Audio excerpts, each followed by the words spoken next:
তোমার গুরুচরণ।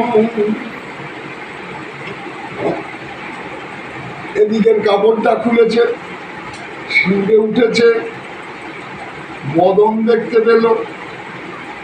পশ্চিম দিকে গেল, সেই দিকেও কাপড় খুলাও যা অমনি তখন বদন।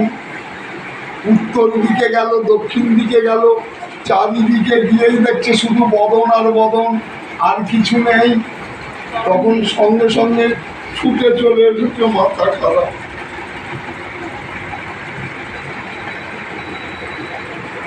তাড়াতাড়ি এসে রামচন্দ্রের কাছে গেলাম, প্রভু ও প্রভু।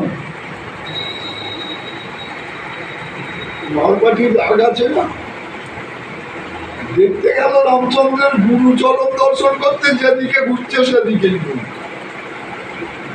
প্রভু কি রে বলে না। রামচন্দ্র মুচকে আসছে, রামচন্দ্র কত বোকা, বুঝতে পেরে গেছে যে হনুমান কি বলবে। যার লোমকূপে বিশ্ব ব্রহ্মাণ্ড তার অজানা আছে, তখন বুঝতে পেরে বলছে কি রে রামচন্দ্র ইয়ে হনুমান কিছু বলবি? গুরুদেব একটা কথা বলবো, প্রভু একটা কথা বলবো, হে রাম একটা কথা বলবো, মানে আগে যা মুখে এসছে তাই বলছে। অসম্মান তো করতে পারে না দাস, একটা কথা বলবো, একটা কথা। হনুমান তুই বল না, তোমার গুরু কি মাকড়সা? হনুমান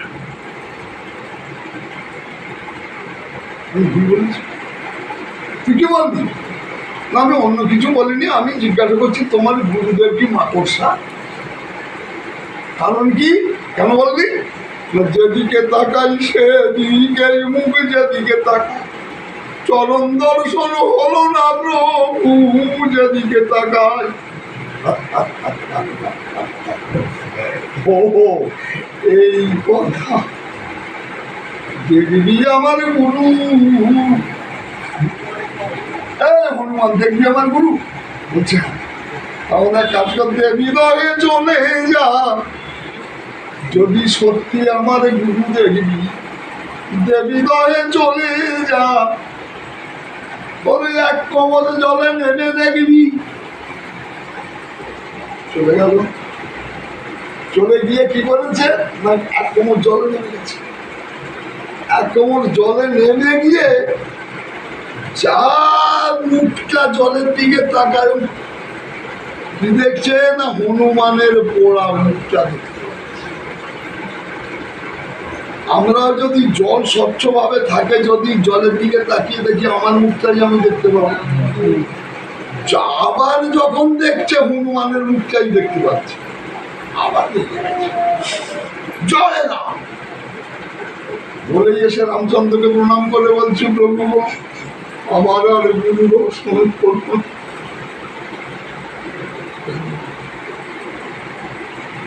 বড় আশা ছিল তোমার গুরু দেখবো, আমার দেখা হলো না। বলে হ্যাঁ তুমি দেখেছিস, দেখেছ?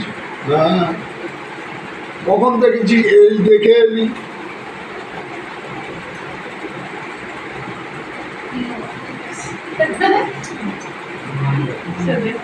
রামচন্দ্র তো মিথ্যে কথা বলবার লোক না,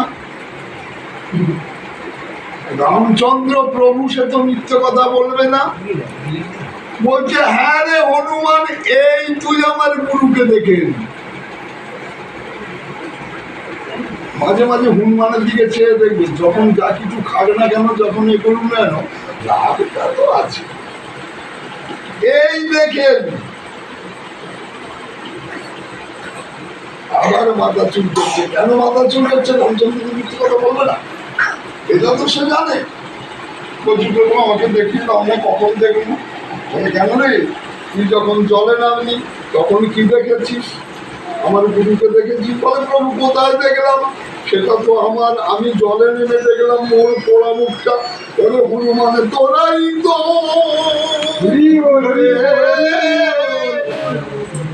হনুমানে তোরাই তো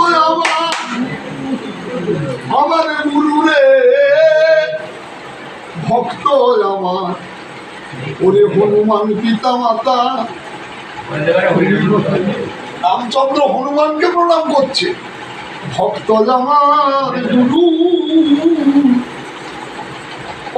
ভক্তকে রেখেছে নাম রে, বাঞ্ছা কল্পতরু।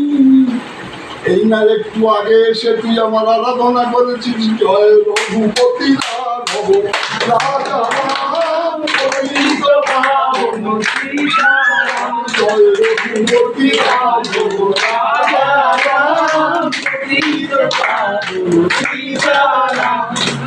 একটু আগে এসে তুই তো আমার আরাধনা করেছিস, তাহলে ভক্তই আমার মাতা পিতা, ভক্তই আমার গুরু, ভক্তকেই রেখেছে নাম মোর বাঞ্ছা কল্পতরু।